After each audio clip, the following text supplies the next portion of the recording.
Hello and welcome to Over a Cuppa, and this is our new slot on a night time, well, a midweek night time rather than at the weekend.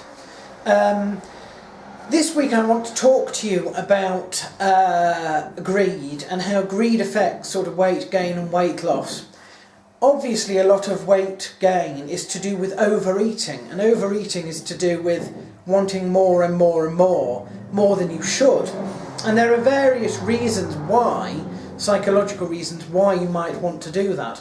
But be careful about just changing your diet and assuming that if you don't tackle this problem of sort of greed, almost greed, sort of overeating, that because you're overeating on healthy foods, there will be no cause for concern and no damage. Because overeating, period, is bad news, no matter what you're eating, okay? Overeating on lettuce is stupid. And it's not healthy, despite what they might tell you. And there are situations where, if you are unaware of a new type of food that you're eating because you think it has health benefits, and you apply the same sort of, oh, I can eat as much as I like of this, you may get yourself into a pickle, as I did last week with almonds. Did you know that almonds actually have quite a high natural cyanide content? Now, you have to eat 2 kilograms all at once, basically, for it to be sort of fatal. You don't need to worry about sort of dying from it. But trust me, if you overeat on almonds, you will know about it. And not because it will make you shit, not because it will make you sick, but because you will get very, very serious abdominal pain. Which is a little bit like, the closest it's like to is a sort of cross between a grumbling appendicitis, acid indigestion, heartburn, and sort of the start of some sort of flu. That's as close as I can tell you to what it's like. You won't be able to sleep. Having painkillers will not work. Walking around, you know, rubbing it or whatever, in the case of indigestion, that won't help you. You can let off wind and burp as much as you like. That won't help you either. It's possible that you can get a very, very mild form of cyanide poisoning from it. Won't kill you, but it's very, very unpleasant indeed. And for me, when that happened to me this week, because I thought, I'd come to the end of the week, didn't have much food in the house, and I thought I could pig out on this. After all, it doesn't matter, it's healthy food, isn't it? Healthy snack, blah, blah, blah, blah, blah. No. I've well and truly learnt my lesson. One should not overeat, whether it's overeating something that is healthy or not.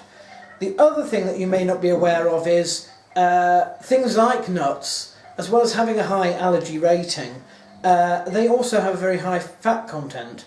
So you need to be careful, because actually that may not be as healthy as you think. Anyway, we're moving on from that, and this week we are going to sun-dried tomatoes. There they are in their little bag. I haven't got a clue what they taste of, but the only ingredients are dried tomato and salt. So I shall tell you how that works out next week. The tea of the week is lemon and ginger. It says to warm and uplift naturally. And this blend is Heath and Heather, which I haven't ever actually tried before. So there we are.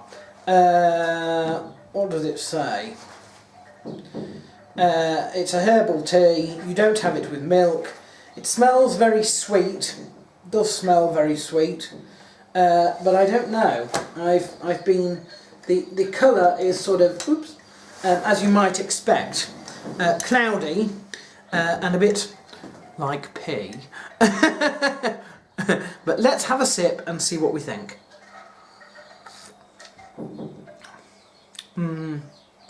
It's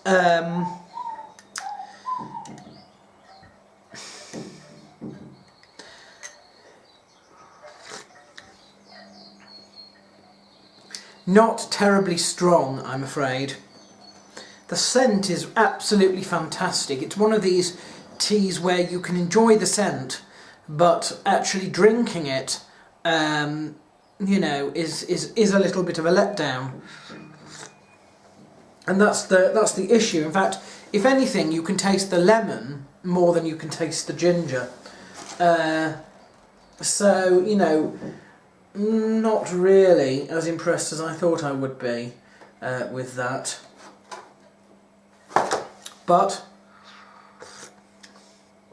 I mean, it's not bad at all. It's not distasteful or anything like that. But it's not strong, and the scent, again, the smell is very much gives you a different idea of what the taste will be like, because the smell is very strong and very sweet, and the tea is actually very refreshing, but also pretty bland. You can't taste the ginger, at least I can't. You can taste the lemon in it though. So it's more like a sort of a weak lemon tea, which is not bad, but not quite as good as it smells.